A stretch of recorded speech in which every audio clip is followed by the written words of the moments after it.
Hey everybody, I bet you'd like an update. Actually, you guys probably really don't care, but geez, my beard's real floofed out today. Hmm.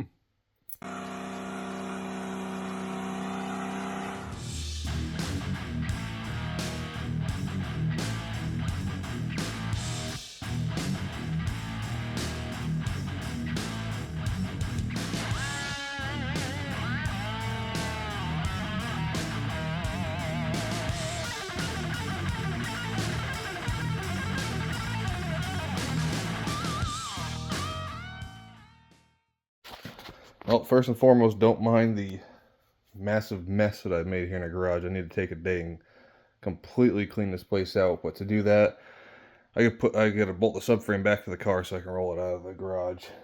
Um, Updates? Well, I got this. Zoom out. Yeah, I got this quarter panel. I wound up cutting it off. Putting it in a new outer wheelhouse, or most of one anyway. I never put in a full one because it's kind of a pain in the butt. I replaced the trunk drop off while I was in there. Um, yeah, trunk drop off outer wheelhouse, and I used the same skin that was on there, but I welded it a little differently than they did. And then of course I covered it back up and did body filler and all that good stuff. Um, what else? Well, you can see I got a cowl hood. Let's do a little walk around. Here's the trunk lid. That's a new one. I bought a couple of used ones, but they were just. I didn't want to make them or paint them and then rust come back on the outside because they were all fairly rusty. Then what we got going on here, yes, this is a 73, but I put a 69 or 68, 69 tail panel in it. I still got to finish. You can see that quarter lip hanging over there. I got to finish that. I have to finish this side too. This looks horrible, I know. But I got to finish this quarter skin. I just got to weld up inside there, down in the door jamb, then down along the bottom here, and then of course I got to fix the end here. No big deal. What else? I'm not gonna open a trunk right now, but there is probably 5 or 6 small holes at the most that big, and that'll be the trunk. I did floor pans in it.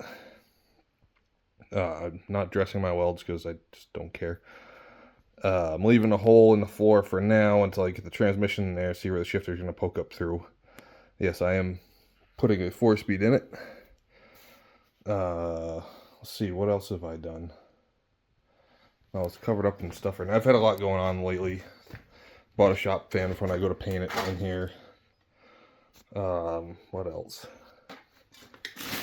I painted the subframe. You can't really see. Well, now you can. Painted the subframe. I painted the firewall. I'm planning on buying a AC delete box for the firewall over there. I need to get that soon so I can get the front end hung back on it. Because when I put the front end back on, I don't want to take it back off again. Get it lined up, leave it on there. I'll take the hood off. That way I can paint around my jams and whatnot in the hood and throw it back on after. What else has been going on? Let's see. I had gotten a couple of 350s off a buddy of mine. Let's zoom back in here. That is not a 350, but I'll explain.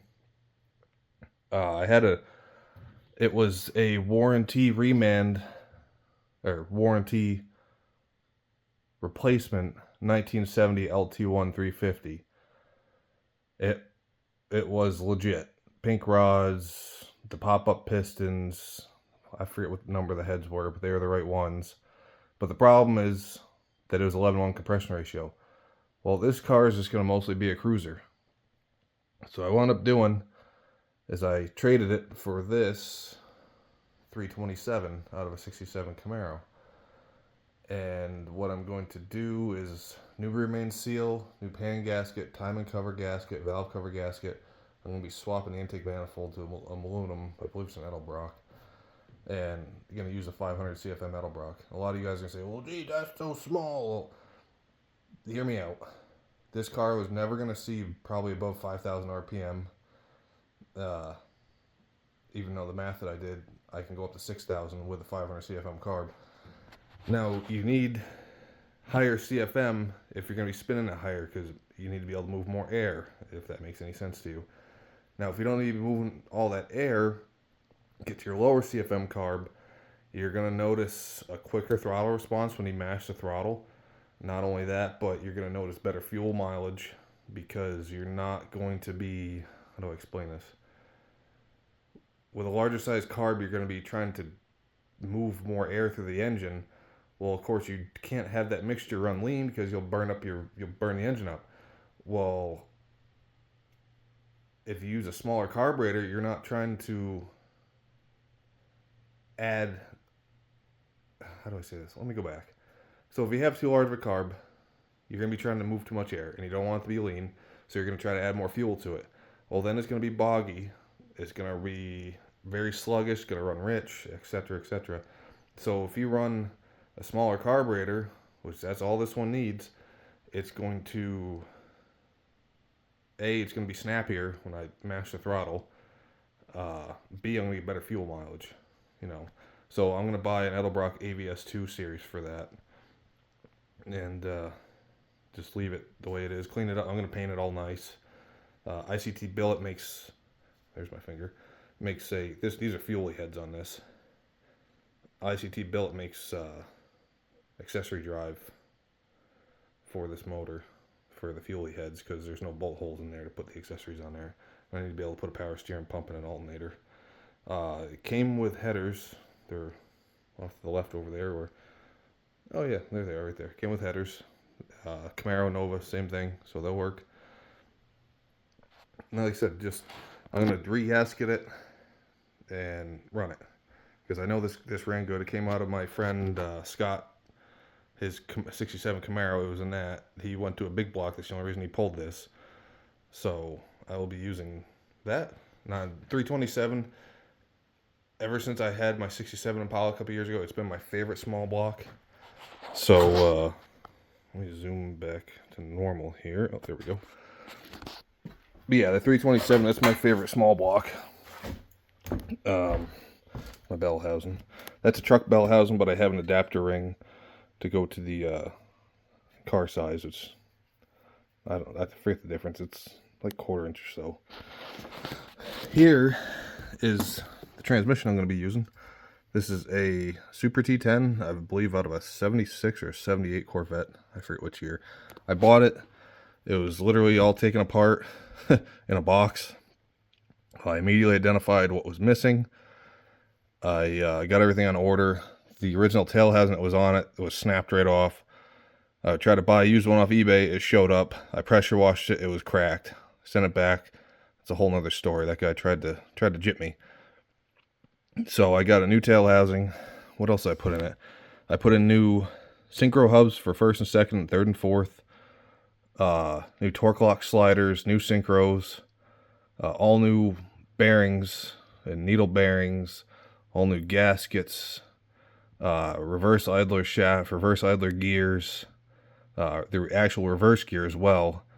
I went right through it. So it's brand new inside. And of course, it shifts a little harder now. There's the only oil that's in it is what I put on the gears when I put it together. So that is that. Tomorrow I'm going to start recording, me actually working on the car, because it'd be a little more interesting for you guys instead of me just babbling on about what's going on with the car. I would be doing that today, but right up in that corner outside, there's a big hornet's nest that I wiped out today, and I'm giving them the day to calm down so that I can open a door tomorrow, because I have no room in here to work. So I gotta finish reskinning a door. I'll do that outside. So I have my easel, I don't know, wherever you want to call it, over there. Yeah, so tomorrow I'm going to start recording some stuff. I gotta find my tripod. Oh, there it is. Never mind. I found it. As far as paint, I have 2 paint colors, but I want to paint this car myself, and I've never really sprayed metallics. So one of them is a solid green, and the other is it's 1970 Nova Forest Green Metallic with paint code 48, I believe. Beautiful color, but I'm going to save that because this isn't going to be my last Nova. I'd rather get a 68-72 so I don't have the big window here. So this one is going to get it's called Hunter Green. It's made by the Coating Store. This is their primer surfacer, and I got their sealer and their whole paint kit. I got almost 2 sprayable gallons of single stage. So it's going to be just like my green 72 Nova was, except that green 72 Nova was low gloss Hunter Green. This is full gloss Hunter Green, so it's actually going to look really nice. That hopefully, if I can get out here and bust my butt for the next couple of weeks, I might be able to paint this thing. I was hoping by the end of July. I just don't see it, because when I get out of work at the end of the day, I am too pooped to come out here and work on my car. So, hoping early August, I have this thing in paint.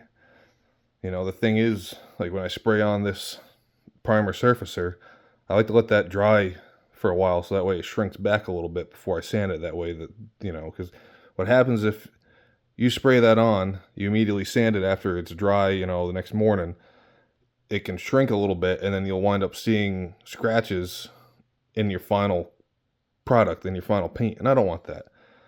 So I'll get the whole car. I kind of skipped the step here, because you're supposed to epoxy prime first, but most of this will be sanded back off anyway.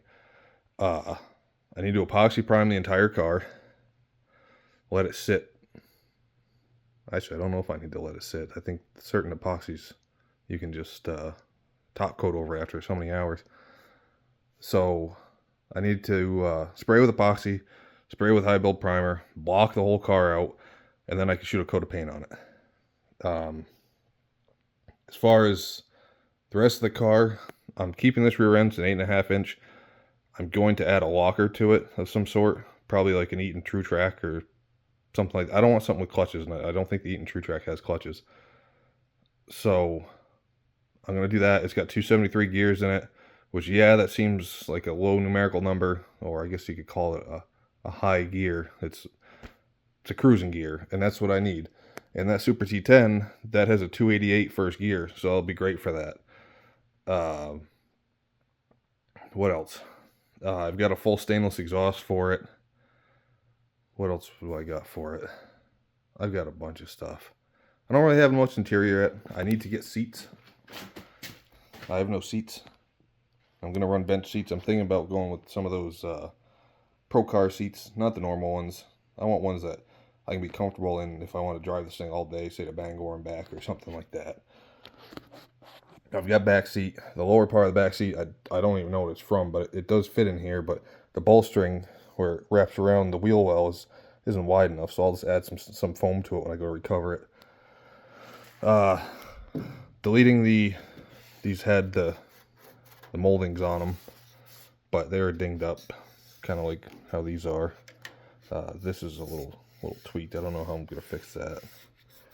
I'm not too concerned about it, but the other side I need to replace it because this edge is missing off of it.